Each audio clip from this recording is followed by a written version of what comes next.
Hello hello नमस्ते साथीहरू सबैलाई नमस्कार है। म गोविन्द बराल आज पनि फेरि एउटा अर्को तरिकाको भिडियो ल्याएको छु तपाईँहरूको माझमा। आज एउटा कामले गर्दा अफिसियल कामले गर्दा म चाहिँ गाउँतिर निस्किएँ। बाटोमा हिँड्दै थिएँ, पछाडि एकजना सर हुनुहुन्छ अनि म छु। एकदमै गर्मी छ। गर्मीको नजिकै पुग्दा पुग्दै हामी चाहिँ कर्णाली नदीको पुल यता पचाजना साइड जोड्ने, यतापट्टि पाँदा जोड्ने, यो अति सुन्दर तर काम टल्किरहेको थियो। सुन्दर प्रकृति थियो। बिचैमा बाटोमा एउटा मन्दिर भेटियो। मन्दिरमा मैले ढुङ्गा लगेर पूजा गरेँ, अर्थात् त्यो ढुङ्गा लिएर त्यहाँ चढाएँ। सो एउटा सानो अफिसको कामले निस्किएका थियौँ र काम गर्न लाग्यौँ। अलिकता सोधखोज गर्नुपर्ने थियो। उहाँसँग पनि सोधखोज गरिसकेपछि हामी चाहिँ यताबाट निस्कियौँ।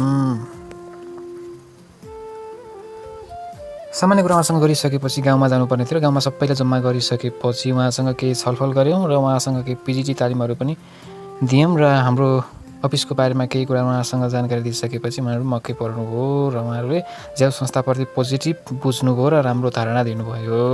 उहाँसँग गरिएको मिठो कुराकानीहरू त केही भिडियोमा मैले राख्ने छैन, किनभने आवाज आएको छैन, टाढाबाट बनाएको। तर पनि ठिकै छ भनेर हामी त फर्कियौँ। फर्किसकेपछि फेरि त्यही मन्दिरमा पुगेँ।